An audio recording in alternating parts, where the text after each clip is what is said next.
terima kasih. Assalamualaikum warahmatullahi wabarakatuh. Waalaikumsalam warahmatullahi wabarakatuh.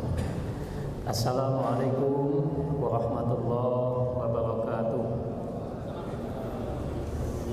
Alhamdulillah, alhamdulillahi haqqa hamdihi wa syukrillahi haqqa syukrih. Asyhadu an la ilaha illallah wa asyhadu anna Muhammadan abduhu wa rasuluh. Allahumma shalli wa sallim wa barik ala Muhammad wa ala alihi wa ashabihi wa mawala amma ba'd. Hadirin jamaah salat zuhur Masjid Al-Khuri Kiai Haji Fakih Usman yang mudah-mudahan dirahmati Allah Subhanahu wa taala. Pada siang hari ini kita sudah masuk hari ke-19 Ramadan. Betul ya? Berarti hari raya kita tinggal berapa hari?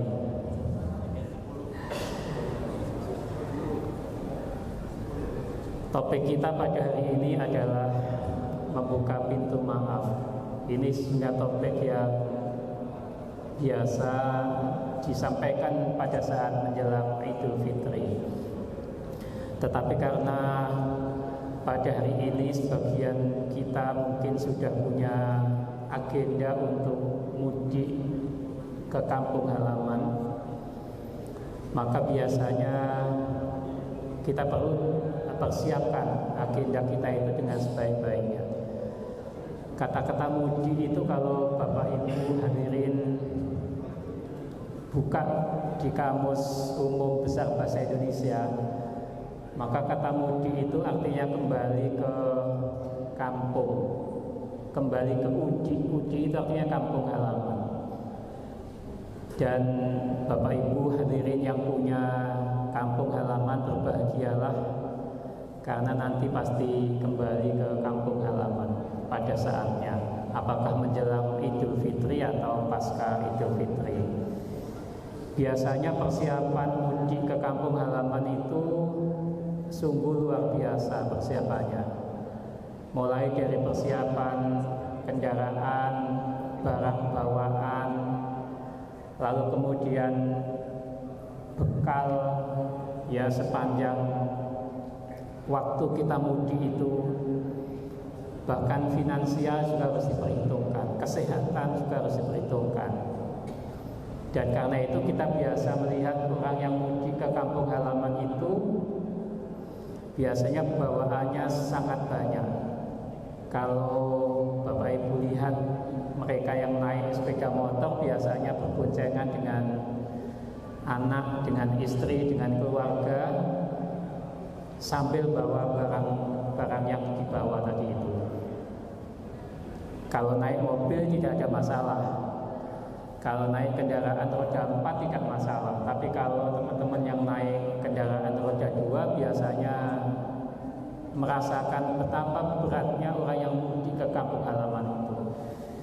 Tetapi karena terbayang oleh bau kampung halaman, hawa kampung halaman, maka biasanya berat yang dirasakan itu terbayang. Begitu tiba di kampung halaman, ada perasaan senang, perasaan gembira yang luar biasa, ketemu dengan orang tua, ketemu dengan keluarga, ketemu dengan teman-teman pada saat dulu, pada saat kecil, ya pada saat belajar dulu. Itulah mudik. Kalau di kita namanya mudik kultural namanya ya, mudik kultural. Nanti Bapak Ibu bisa baca fenomena mudik itu dan sejarahnya di tulisan Andre Muller. Itu penulis berkebangsaan Jerman, nulis disertasi dengan judul Ramadan in Java, Ramadan di Jawa. Sudah terjemahkan dalam bahasa Indonesia, bukunya bagus sekali, Ramadan di Jawa. Dan mudik itu adalah fenomena yang khas, hanya terjadi di Indonesia. Nah, di dalam Al-Quran Bapak Ibu sesungguhnya ada ajaran mengenai mudik itu, tapi bukan mudik ke desa, bukan mudik ke kampung halaman, tapi mudik ke kampung akhirat. Nah, ini tentu pelajaran yang nanti Bapak Ibu bisa dalami, Bapak Ibu bisa kaji dengan sebaik-baiknya. Ayatnya itu ada di surat Ali Imran ayat 133, 134. Saya kira Bapak Ibu sebagian besar hafal ayat ini. Wasari'u ila maghfiratin mir rabbikum wa jannatin 'arduhas samawati wal ardh uiddat lil muttaqin alladzina yunfiquna fis sarra'i wad dharra wal kadhimina al ghaidha wal 'afina 'anil nas wallahu yuhibbul muhsinin. Ayat ini nanti kita sambung dengan tema kita. Tapi kalau kita perhatikan ayat 133, 134 surat Ali Imran itu Bapak Ibu, ini kaitan dengan mudik tadi itu.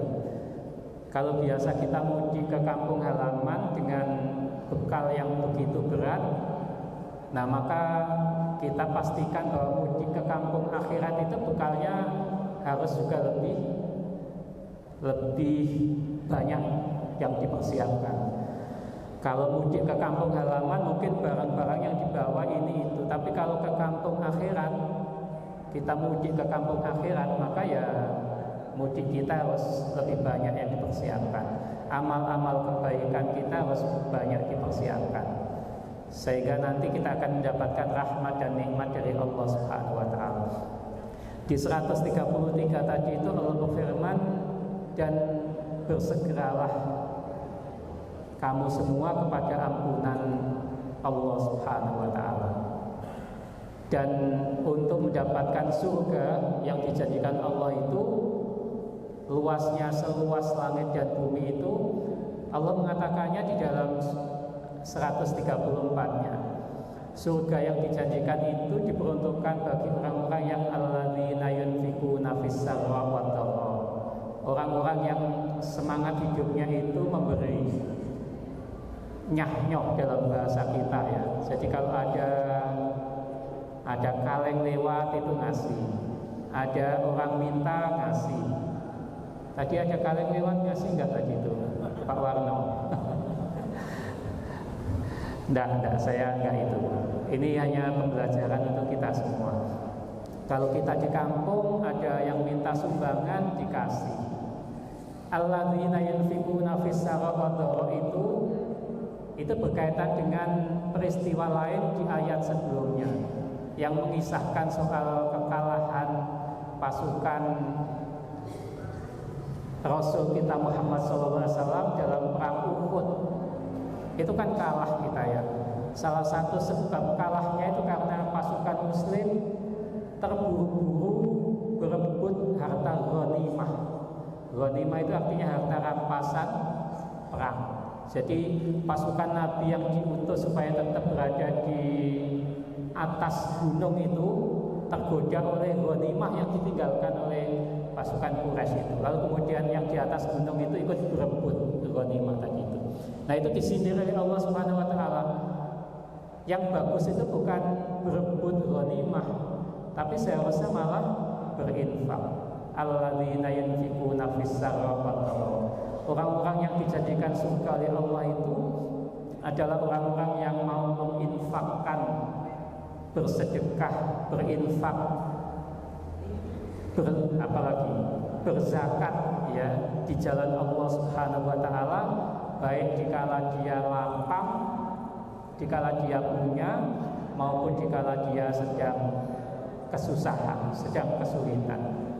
As-sarra itu artinya lapang, kita sedang mendapatkan kenikmatan bersedekah, sedang tidak mendapatkan rahmat kenikmatan, kita pun rajin bersedekah. Itu namanya fis-sarra wad dharra. Dalam kondisi apapun kita bersedekah, kita memberi.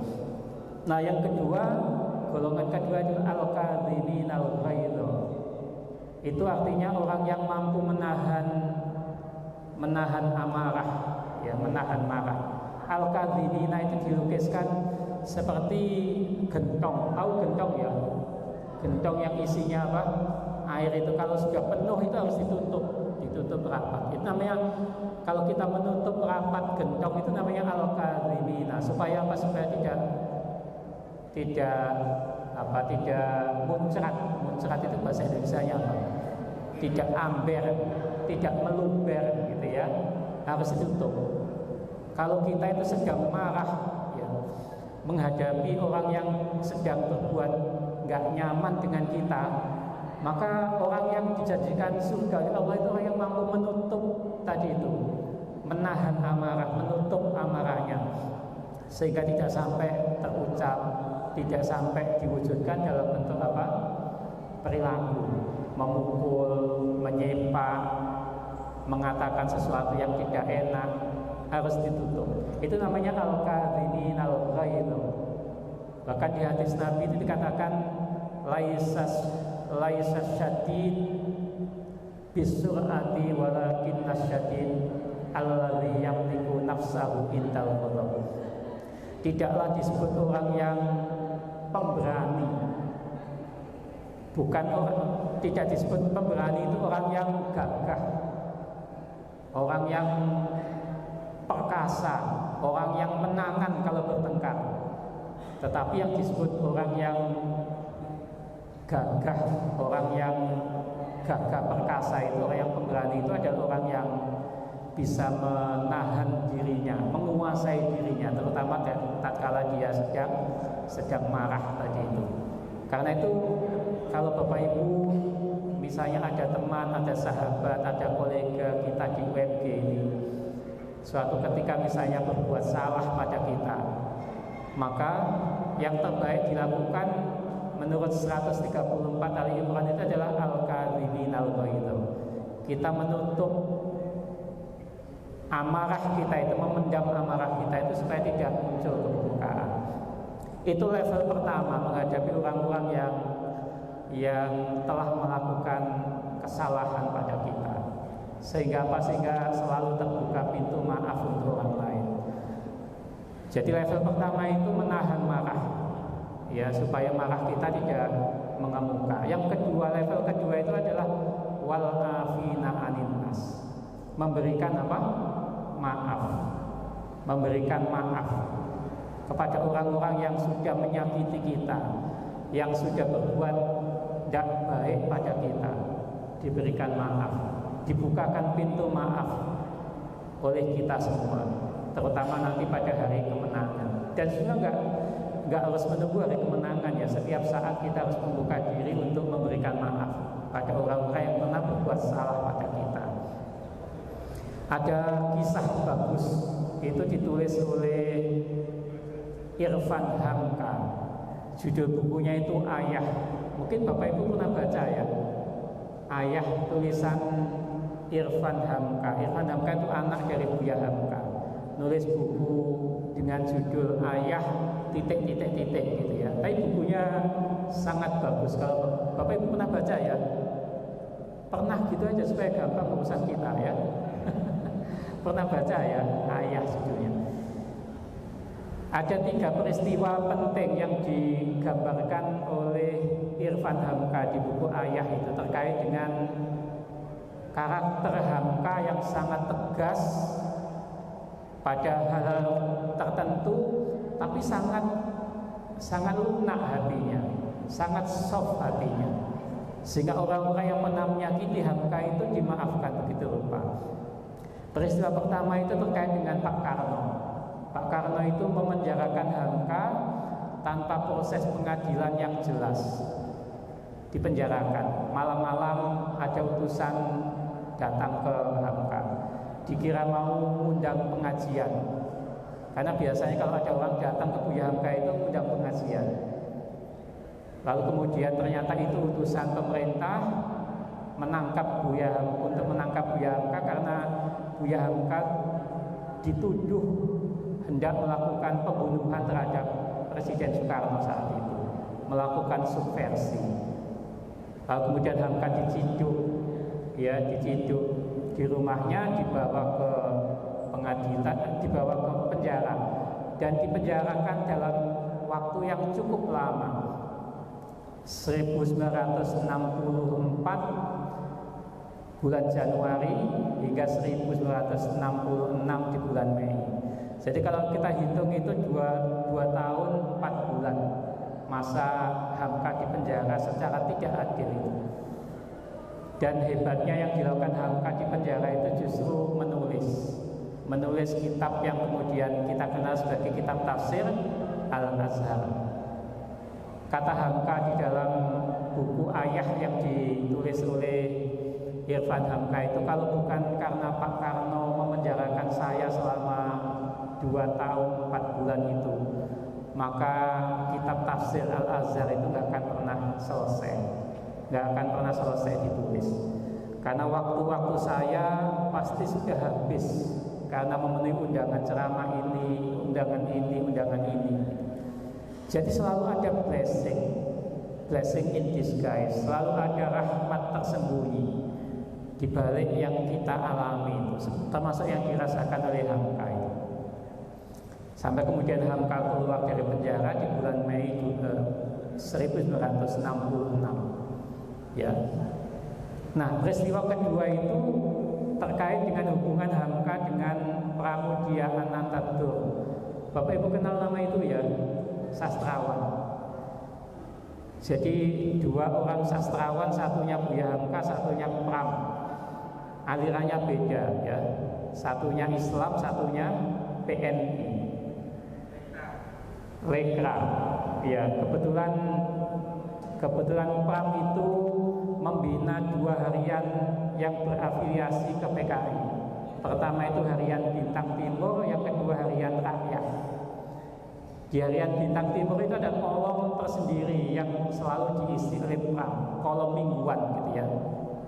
Namanya Lentera namanya itu. Nah, disitulah Pram itu selalu menjelek-jelekkan Hamka, menuduh novel Tenggelamnya Kapal Van der Wijk itu adalah karya plagiasi, ciplaan gitu ya.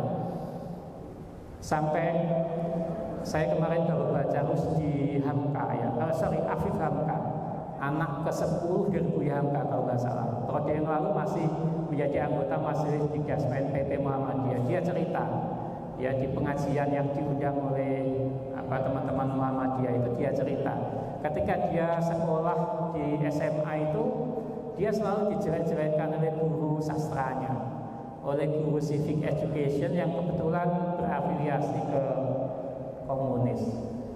Ayahmu gimana kabarnya, dengan nada sinis, dengan nada yang mengolok-olok tadi itu.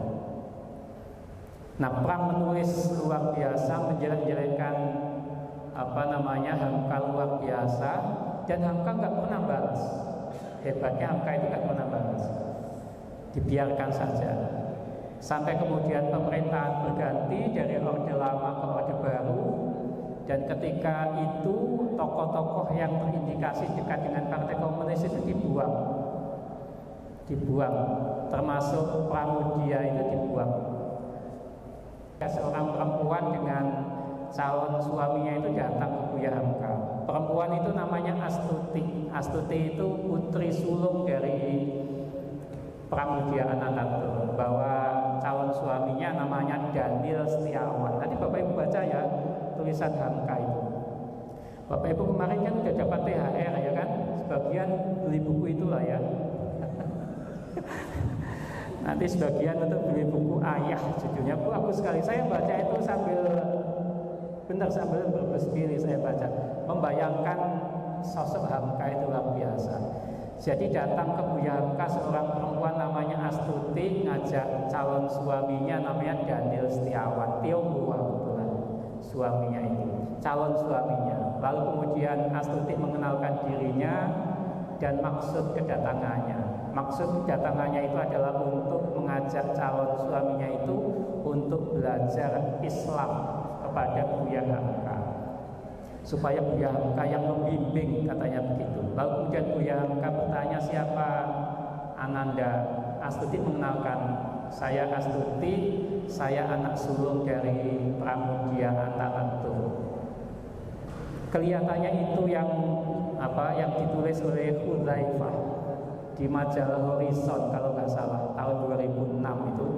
Hudzaifah mengatakan itulah cara Pramudia untuk meminta maaf kepada Hamka atas segala yang terjadi pada masa lalu itu. Kata Pramudia Anantatur, saya nggak rela kalau calon mantu saya itu non muslim, dan saya ingin calon mantu saya itu belajar agama pada orang yang tepat. Dan Pram meyakini bahwa untuk belajar tauhid, belajar Islam itu yang pas adalah Buya Hamka, nggak ada nama lain. Dan Buya Hamka kemudian membuat jadwal pembelajaran terhadap Daniel Setiawan tadi itu, mingguan ketemu dengan Buya Hamka setelah dibimbing syahadat. Coba Bapak Ibu bayangkan, pertama peristiwa Pak Karno yang luar biasa tadi itu. Dan Pak Karno itu pada masa beliau meninggal, itu kan yang imami sholat jenazahnya itu Pak Buya Hamka ya.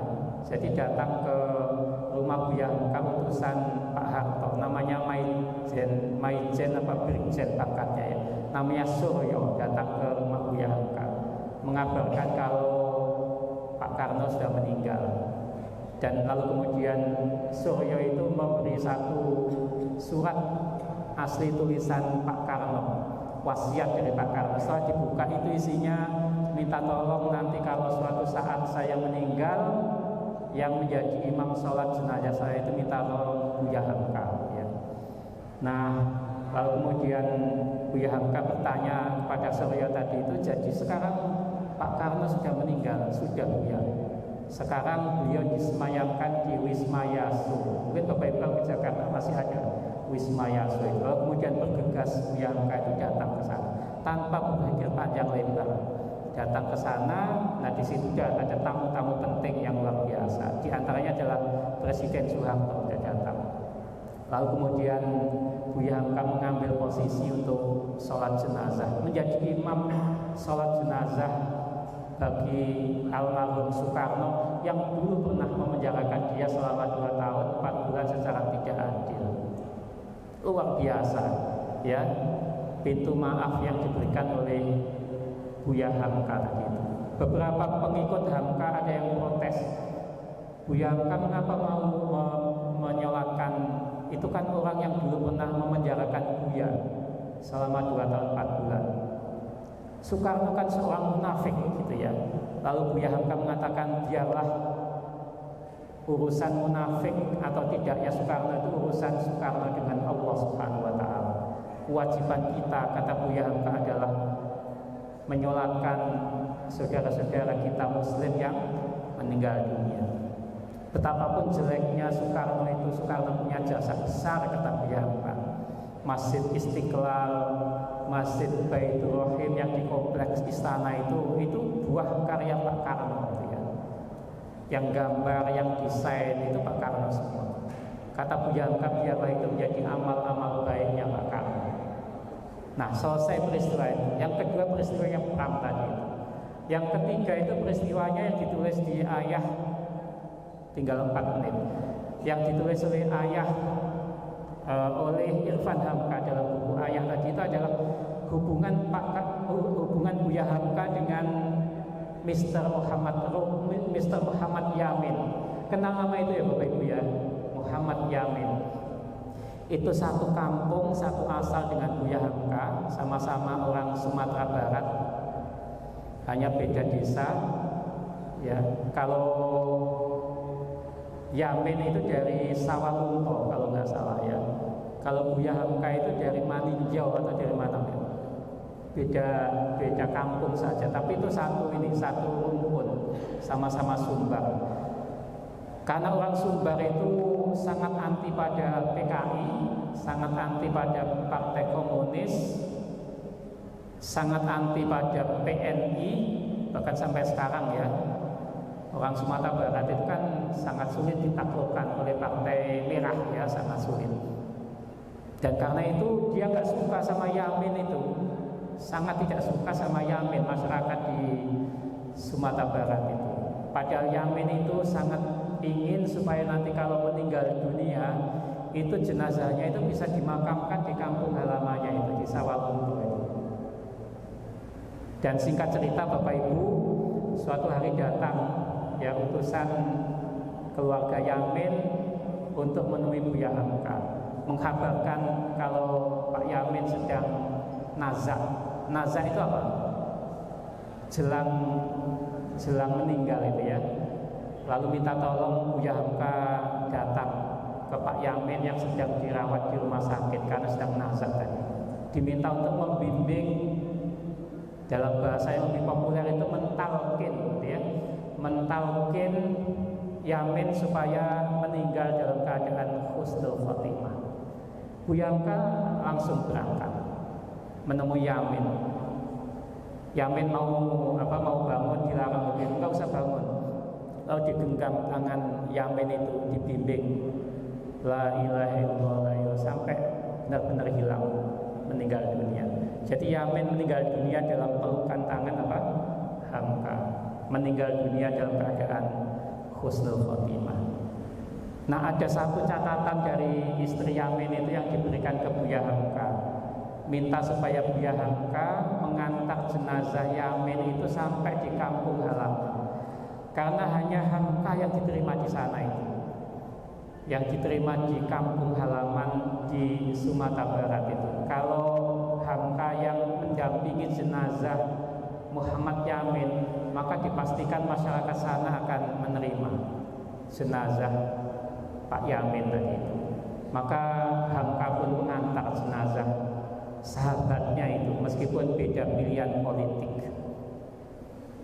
Luar biasa, 3 peristiwa yang pada hemat saya nanti Bapak Ibu bisa dalami, bisa kaji dalam buku yang berjudul Ayah, tulisan siapa tadi?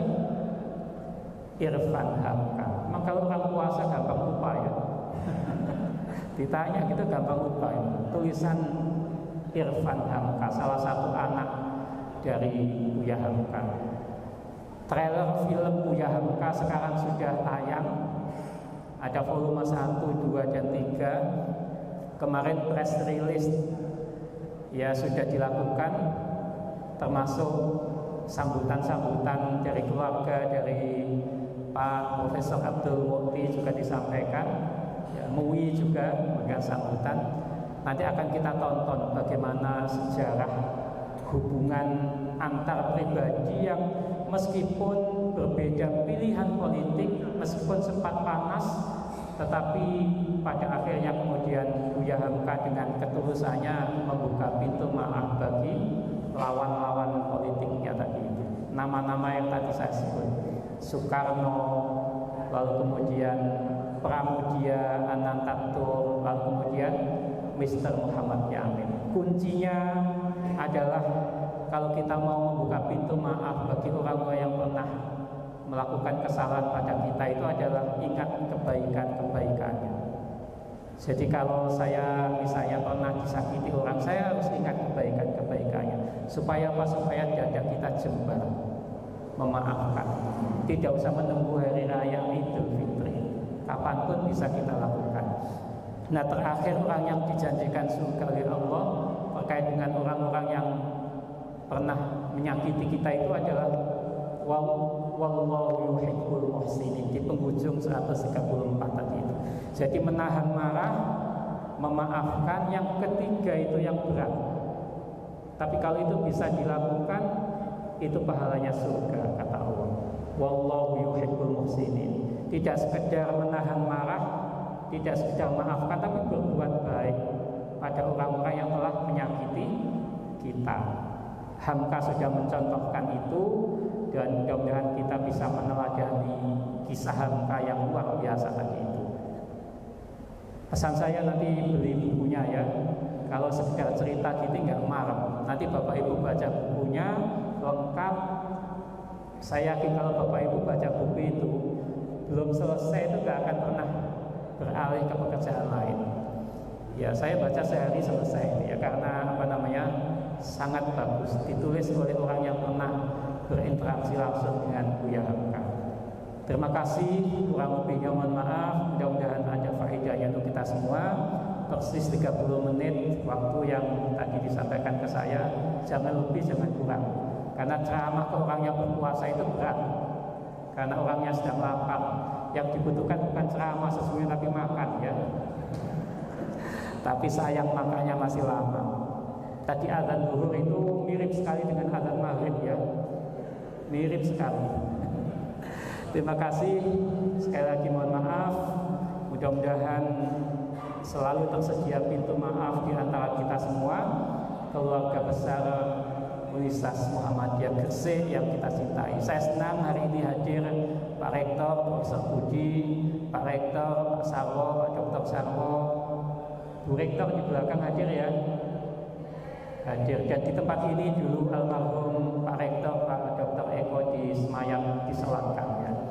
Kita semua. Mudah-mudahan sekali lagi kita kompak ya, selalu terbuka pintu maaf untuk sesama kita. Nasrullah, wassalamualaikum warahmatullahi wabarakatuh.